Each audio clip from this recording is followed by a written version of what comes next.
Muchísimas gracias por mantener la sintonía con Uno más Uno. Hoy, tal y como habíamos anunciado en nuestra entrevista en primer plano, nos acompaña Luis Miguel de Camps. Él es ministro de Trabajo, pero también es presidente del Consejo Nacional de la Seguridad Social y todo indica... Y del Partido Revolucionario Socialdemócrata. Así es, el Partido del Toro, como es conocido popularmente. Y bueno, decía que parece que ha venido a compartir muy buenas noticias acerca de un posible aumento salarial aquí en Uno más Uno. Bienvenido, ministro. Vamos a comenzar con el salario. Lo comprometimos ahí. No, muchísimas gracias. Le escuchaba ahorita en el segmento anterior y yo estoy esperando las informaciones que don Adalberto nos va a dar. Oiga, desde ayer él anunció eso. Pues entonces estamos aquí para eso. No, miren, muchísimas gracias Bienvenido. por invitarnos en este espacio tan importante durante tantos años y con una dirección tan destacada como don Adalberto y la doctora Uribe. Pues es un placer compartir con ustedes. Miren, ya comenzando por ese espacio, quisiera decir lo siguiente. Este gobierno que preside Luis Abinader, me parece que ha dado demostraciones firmes, constantes, coherentes, de tener un concepto y un criterio de materializar mejoras para los trabajadores a través del diálogo y la construcción de consensos. Antes del presidente Luis Abinader, no había habido, al menos en la historia que recordemos, un presidente que públicamente declarara su compromiso con la mejora del salario real de los trabajadores. Recordemos que el salario real no es simplemente el número, tiene que ver obviamente con el ingreso, exactamente, pero también tiene que ver con otros servicios colaterales de transporte y otras cosas más. Es decir, mejora de calidad de vida. Y no solamente lo dijo al principio, sino que lo ha reiterado. Eso se llama, en mi opinión, pues responsabilidad. En esa dirección hemos logrado, y a través de la confianza que el gobierno dominicano crea, hemos logrado en esta gestión 16 aumentos salariales, todos y cada uno de ellos consensuados de manera tripartita. ¿Por qué? Porque este es un gobierno que prefiere los consensos y no las imposiciones. Obviamente, dándole seguimiento a ese compromiso que decíamos al principio y producir el resultado. De esos 16 aumentos salariales, algunos de ellos los más altos de la historia y en términos generales todos en promedio por encima de las medias históricas también, se ha dado una serie de situaciones. ¿Qué es lo que ha sucedido?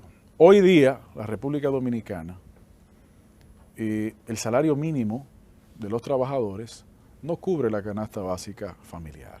Lamentablemente, ni siquiera el primer quintil. Pero eso no es algo nuevo, eso es algo histórico. A pesar de que en el día de hoy los salarios tienen un poder adquisitivo mejor que hace 20 años, la realidad es que la transición o la carrera, por decirlo de alguna manera, entre el poder adquisitivo del salario mínimo y el costo de la canasta básica familiar no ha ido acorde. Entonces, ¿qué es lo que planteamos? ¿Qué es lo que proponemos? ¿Qué es lo que señalamos exactamente ahora?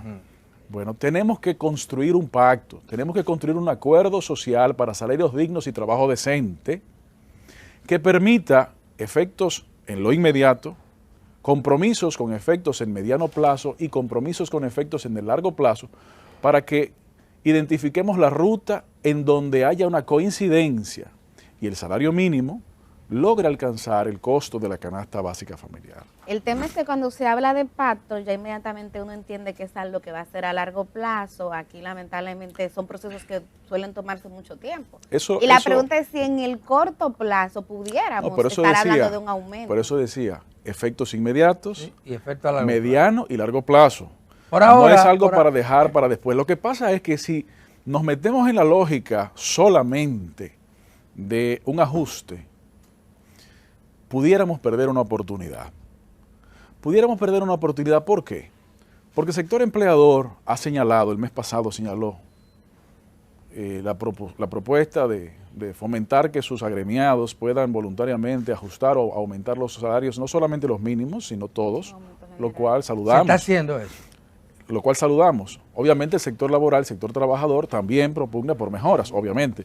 Y el sector gubernamental está proponiendo lo que acabo de decir que proponemos. Bueno, pues no hay disenso. Entonces, si nos metemos en la lógica, vuelvo y repito, de solamente un ajuste y no vemos, miren, sí, perfecto, un ajuste ahora, pero también tenemos que comprometernos para que en un periodo X, corto o no tan corto, dependiendo de los niveles, podamos lograr ese objetivo, porque si no, vamos a estar en lo mismo en 1 año, en 2 años, en 3 años, y el objetivo de este gobierno, el presidente Luis Abinader, es lograr esa mejora definitiva, y como es, y fue el mantra, si se quiere, de la campaña, el cambio, pues cambiar, para que las reformas estructurales se produzcan. Algunas requieren nuevas leyes o modificaciones de estas, pero esta no requiere una nueva ley, requiere la voluntad. Entonces, usted decía, doctor Uribe, efectivamente, las partes hemos declarado interés en atender eso, fenómeno.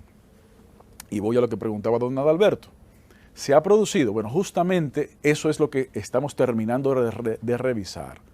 Apenas la semana pasada, el corte de la Tesorería de la Seguridad Social ha podido producirse para revisar cuáles han sido los efectos iniciales de ese llamado del sector empleador. Y estamos evaluándolo. Pero lo que sí estamos haciendo es construyendo y mostrándoles y presentándoles a los sectores esa propuesta detallada, técnica, para lograr ese acuerdo. Bueno, usted hablaba de los ajustes salariales que ha venido promoviendo el gobierno y lo que se ha logrado en el periodo en que está en el poder. Ajustes y aumentos, y porque no han sido solamente ajustes. Aumento al sector de los médicos, por ejemplo, los propios profesores han tenido... No todos. El no sectorizado tuvo un aumento promedio ponderado de 24.4%. El de más alto de todos, el de caña de azúcar, que fue de 102%. 102%. El del sector turístico y aún así se queda chiquito. Efectivamente. El sector turístico fue de 23%. El de Zona Franca fue de 21%. Y así el de los trabajadores de campo fue de 25%. Pero hay sectores que se han quedado rezagados. Por ejemplo, en el mismo tren administrativo, gubernamental, los empleados administrativos, incluyendo los de salud pública, anteriormente se han quedado en el limbo. No. Salud Pública, a través del gobierno del presidente Abinader, en un acuerdo que llevó en noviembre del 2020 y se materializó en verano de 2021, aumentó en un 30% el salario de los médicos. De los médicos. Pero de los demás servidores permítanme. Eso es lo primero, ¿no? Porque hay que aclarar las cosas. Sí. Lo segundo, hace 25, 30 años, el Código de Trabajo regía las relaciones laborales en el Estado. Luego de una cantidad de leyes, entre ellas la última, la ley de función pública, por decirlo de alguna manera, le quitó esas competencias al Ministerio de Trabajo y se las transfirió a lo que hoy es el Ministerio de Administración Pública. Que obviamente para temas como ese... ¿El tema salarial lo maneja ahora? El sector público, por supuesto. Ahora el Ministerio de Administración. Efectivamente, por eso hago la información para que la gente esté consciente. Anótalo que obviamente mañana viene el ministro de Administración Pública. Qué bueno. Y que obviamente tiene que revisar eso conjuntamente con el Ministerio de Hacienda, porque es algo que va de la mano. Entonces, en lo que compete a la gran mayoría de los trabajadores de la República Dominicana, en cuanto al tema de las relaciones laborales, hemos trabajado en eso. Entonces, pero los guardias y los policías no están, no entran, sus salarios no dependen de ese Ministerio de Administración Pública, ¿verdad que no? Claro que sí. También. Pues el presidente violó todo, porque anunció un aumento para los militares que están en la frontera, un justo aumento. No violó nada, porque los distintos ministerios somos representantes del Poder Ejecutivo.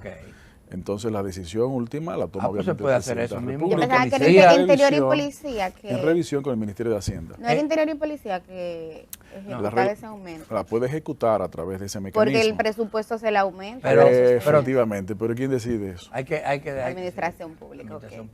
En combinación obviamente con Hacienda. Pero se necesita un aumento. Ustedes reconocen que se necesita un aumento salarial. Yo repito. A nivel del sector público. En todos los sectores se necesita lograr que los salarios mínimos puedan alcanzar, al menos en el primer quintil, ojalá más, pero por lo menos allí, la cobertura del costo de la canasta básica. Y en ese sentido, pues el Ministerio de Trabajo está, valga la redundancia, trabajando. Y hemos producido esta propuesta que a partir del día de ayer hemos comenzado a socializar en los medios de comunicación para informar que el gobierno propone ese entendimiento con efectos inmediatos, compromisos para efectos en el mediano y largo plazo. Si estamos de acuerdo en ese objetivo, que creo que debemos todos estar de acuerdo, podemos hacerlo. Porque el salario debe ser el gran redistribuidor de la riqueza nacional para poder aumentar los niveles adquisitivos. Claro, eso tampoco y se puede... la desigualdad es tan efectivamente, enorme a eso me que tenemos refería, aquí. la redistribución. Pero además, también con el debido cuidado de que obviamente eso no se puede hacer de un solo sopetón, de golpe y porrazo, para evitar que tenga efectos inflacionarios. Sí, sí. Claro. Tiene que ser el equilibrio. Y por eso es que hemos señalado un acuerdo con efectos inmediatos y a largo y mediano plazo para ir en esa ruta y lograr ese objetivo. Para En cerrar, Europa y en Estados Unidos se ha producido un fenómeno interesante después de la crisis derivada de la pandemia y de la guerra. Y es que los sueldos han aumentado, no siempre por disposición de los gobiernos, sino por la oferta y naturaleza del demanda. mercado. Le voy a poner un ejemplo. Exactamente. Aquí en República Dominicana, ¿qué está pasando con el sector zona franca? El sector zona franca en la República Dominicana ha crecido enormemente. La confianza del gobierno del presidente Luis Abinader ha permitido una inversión brutal de capital, también extranjero, en la República Dominicana, entre ellos zona franca. ¿Y qué ha sucedido en los lugares en donde hay una gran concentración de empresas en zonas francas?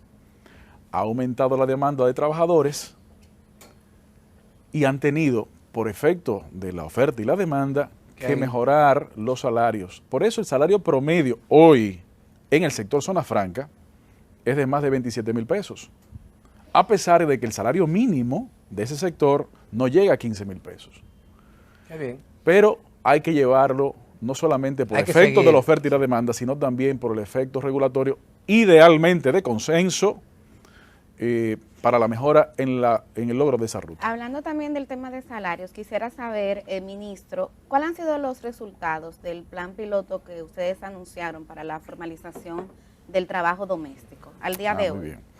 Bueno, y gracias por la oportunidad, porque es un tema de mucho interés, además de ser una deuda histórica. El presidente Abinader pues, se comprometió siendo candidato y también en ese compromiso se ha cumplido. Hace un mes y medio aproximadamente se anunció el logro de los consensos, porque también ese espacio es tripartita la discusión. Recordemos que en el mes de mayo de este año lanzamos una propuesta de regulación, de una resolución regulatoria a la sociedad dominicana en consulta pública y recibimos muchas sugerencias de mejoras y muchas de ellas fueron incluidas. Afortunadamente la sociedad participó también en eso. Está de luego la resolución de salario mínimo de ese sector, sectorizado, que sería el salario mínimo, el salario número 17, es decir, hay 16, ahora 17 salarios mínimos. ¿Cuántos salarios Bueno, mínimos? a propósito, qué bueno que ustedes lo mencionan eso, porque otro de los objetivos que nosotros proponemos en ese acuerdo Por favor. es simplificar y reducir. Claro. También Sería también un trabajo Claro. de una Claro. forma todos los sectores organizada, involucrados. también de una forma inteligente, pero hay que ir unificando. Sí. Si logramos esa ruta y ese acuerdo, también vamos a transitar. Entonces, ese salario mínimo también es tripartito, gobierno, empleadores y trabajadores.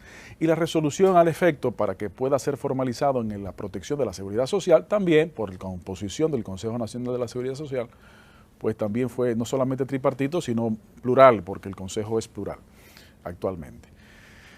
En las tres resoluciones se estableció una vacatio legis, un periodo durante el cual todavía no se aplicaba para poder completar los procesos administrativos internos de 3 meses. Ha pasado aproximadamente la mitad de eso, por lo tanto, todavía no se puede materializar los efectos inmediatos. Ahora sí podemos informar que la intención y lo que estamos terminando de coordinar con la Tesorería de la Seguridad Social, el Ministerio de Trabajo y demás organizaciones como la CISALRIL, por ejemplo, es lograr que el mecanismo de registro sea simple, sea amigable, sea fácil, que se pueda acceder también. Porque ahí hay patronas y patronos. También se puede acceder de manera virtual y se pueda establecer un sistema de pago recurrente que no sea traumático. Porque no es solamente lograr el objetivo de las resoluciones a través de la cual existe la manera de formalización, es lograr la formalización. Claro. Y obviamente sabemos que esto es algo que va a tomar tiempo. Existen más de 140.000 personas que trabajan en el sector doméstico, el 92% de los cuales son mujeres, que por cierto, en las diferentes industrias que componen el tejido productivo nacional, la segunda área con mayor cantidad de trabajadoras mujeres después de comercio y servicios es trabajo doméstico. Entonces eso también va en la dirección de equiparar los diferentes tipos de trabajo y también darle más apoyo también a las mujeres. ¿Y esa cifra de dónde sale? ¿Cómo se sabe? ¿De la cantidad de personas? Sí, considerando la informalidad del sector. Eso es uno de los medios, pero también están las encuestas realizadas por el Banco Central, pero también están las revisiones, exactamente, en Hogar, así como también de la Oficina Nacional de Estadística. Todo eso se cruza y ha rondado entre 142 a 147 mil aproximadamente, entre los cuales cerca de 11 mil son hombres y el resto son mujeres. La mayoría, la inmensa mayoría. Ministro, Vamos hay un tema muy importante que es los aprestos por modificar la Ley General de Seguridad Social.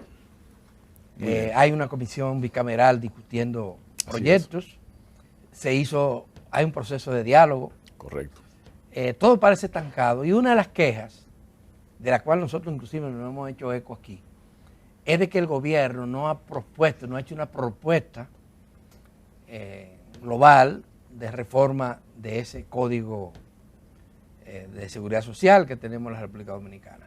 ¿Qué ha pasado? Porque usted es el presidente del Consejo Nacional de la Seguridad Social. Así es. Mire, primero decirle, efectivamente el país, la sociedad se encuentra en un proceso de discusión y diálogo sobre esos temas, en diferentes espacios, uno de los cuales lo co-dirige el sector gubernamental y en este momento quien les dirige la palabra, que es la mesa temática del Consejo Económico y Social en el ámbito de la revisión y reforma de la Ley 8701 de Seguridad Social. Ese proceso no está estancado. Es un proceso que se continúa. De hecho, pasado mañana tenemos una reunión, la siguiente reunión para eso.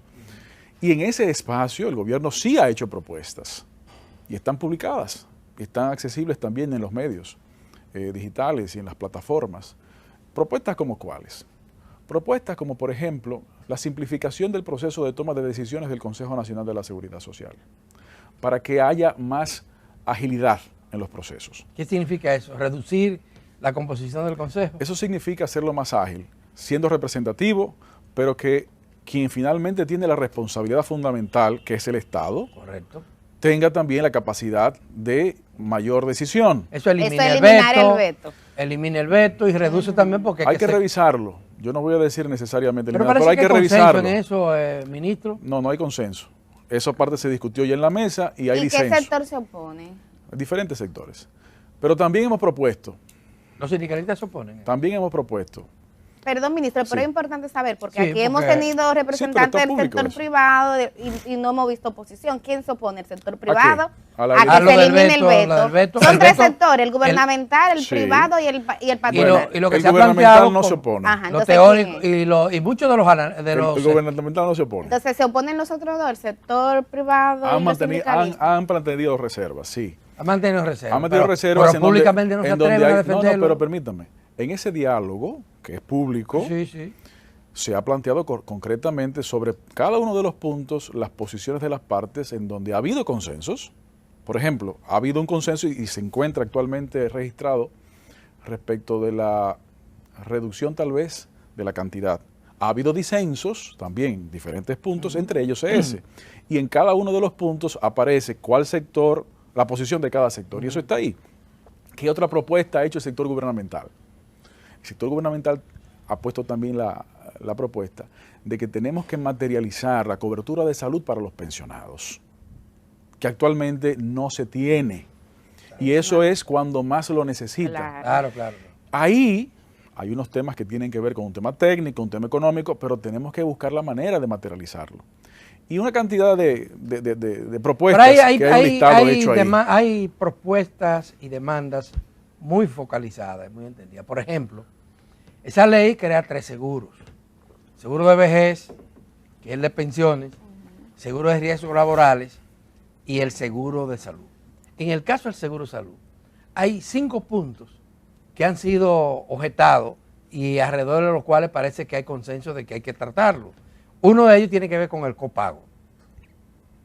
El copago que es muy alto, extremadamente alto, más que el que teníamos antes de iniciada la reforma del sector salud. 2, el tema de la cobertura de los seguros. La ley habla de un plan básico de salud, pero al final no se ha hecho ni siquiera un plan básico de salud. Así es. Que contenga la posibilidad de que la gente tenga acceso a eso. Entonces, ese es otro tema importantísimo, es de que la ley obliga a todos los trabajadores y a los empresarios a registrar a estar del régimen contributivo, a estar afiliado a cualquier ARS, la que sea. Correcto. Pero es obligatorio, lo encuentran por nómina. Ahora, el ciudadano, el asegurado, no recibe el mismo trato de los prestadores de servicios. Un médico acepta el seguro que le da la gana. Una clínica acepta el seguro que quiere. Un laboratorio acepta el seguro que quiere. Y las farmacéuticas, no todas, aceptan también los seguros. La ley no lo obliga. Y el Estado, la rectoría del Estado, ha sido incapaz. Efectivamente, esos elementos que usted señala y otros más son temas que hay que atender. Algunos de ellos, por cierto, no requieren modificación de ley. Claro. No, porque la ley lo Algunos de ellos claro. Requiere cumplimiento Exacto. de la ley. El copago no está establecido en la ley. Por ejemplo, usted mencionaba sobre la rectoría. Existe una multiplicidad de actores que tienen funciones particulares. Y allí se está trabajando en este gobierno en deshacer lo que había sido una descoordinación histórica. Y por eso logramos, por ejemplo, ahora, hace menos de un mes, un acuerdo y consecuentemente una resolución que redujo el copago para una cantidad de procedimientos importantes a la mitad. Las enfermedades catastróficas. A la mitad, no solamente esas. También los embarazos. Muchas otras cosas más. A la mitad. Es un paso importante. Pero además de eso, al mismo tiempo, las introducciones de coberturas que no estaban adicionales, como mejoras en coberturas catastróficas. Pero el año pasado, hace apenas casi un año, hace 11 meses, porque fue finales de octubre del año pasado, también se mejoraron las coberturas en la atención integral renal, que antes no estaba completa, era parcial, pero también se incluyó en esas modificaciones del año pasado, sin tocar la ley, simplemente aplicándola. Se incluyó también la cobertura de reconstrucción mamaria por cáncer y la mastectomía profiláctica preventiva.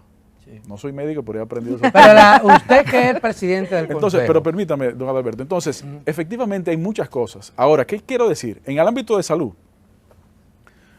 hemos ido dando pasos en las dos direcciones de manera concomitante. El diálogo para las reformas de las cosas que tienen que reformarse, e incluso en el propio diálogo el sector gubernamental ha propuesto temas que, si bien no requieren reforma, sí se facilitan con la construcción de consensos, porque si se consensúa un tema allí, ¿cómo cuál? Va a ser difícil, bueno, como por ejemplo el tema de la salud para los pensionados.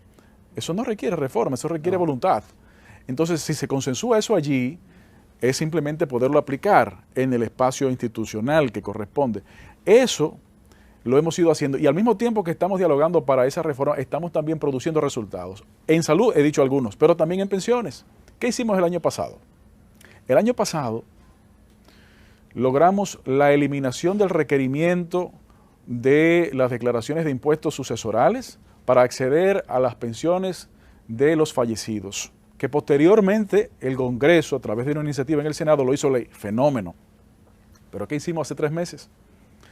Oiga bien, don Adalberto, mi querida doctora Uribe, logramos un consenso, por eso he dicho, este gobierno prefiere los consensos sin renunciar a sus obligaciones. Construir un consenso para que más de 7.500 millones de pesos de los fondos de pensiones les fuera entregado por retiro anticipado, por ingreso tardío, a más de 28.000 familias.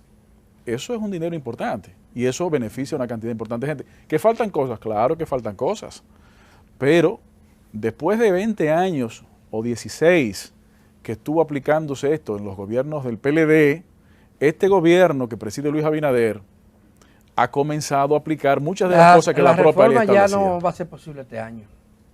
¿Cuál de ellas? Porque acuérdese también que al mismo tiempo de eso, y aprovecho y lo recuerdo aquí, estamos trabajando en la reforma del Código de Trabajo. Sí. ¿Por qué? Porque la propia Ley de Seguridad Social señala en su artículo 20, párrafo 2, la creación de un seguro de desempleo. Sí. Pero eso tiene que estar vinculado a una revisión del Código de Trabajo que también estamos desarrollando. Y el mismo régimen creaba 3 regímenes de aseguramiento. Así es. El contributivo, el subsidiado y el mixto. Pero el mixto comienza con la comenzamos con un piloto especial en ese sentido. Pero usted hablaba de la rectoría y la coordinación de las instituciones. Es que hay un obstáculo legal para que haya una rectoría eficiente.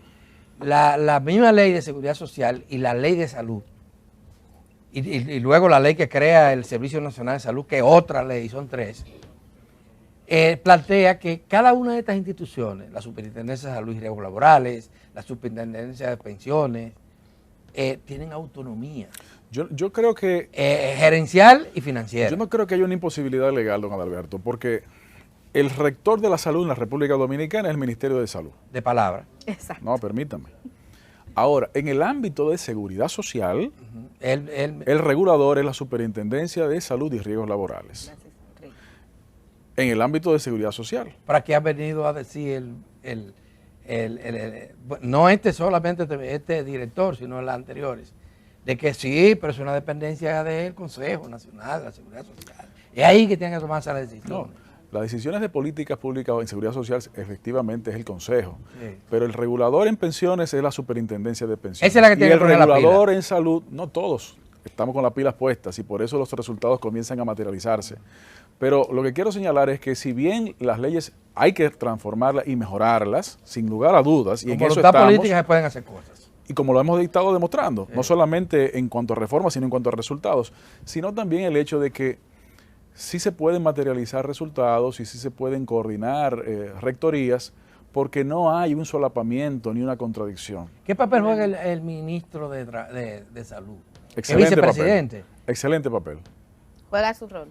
Claro. ¿Le gustó que lo nombraran coordinador Creo que es un reconocimiento válido, correcto y merecido, porque el doctor Rivera, en nuestra opinión, ha demostrado capacidad, ha demostrado interés, conocimiento, sí. Capacidad gerencial, humildad, además de su capacidad médica.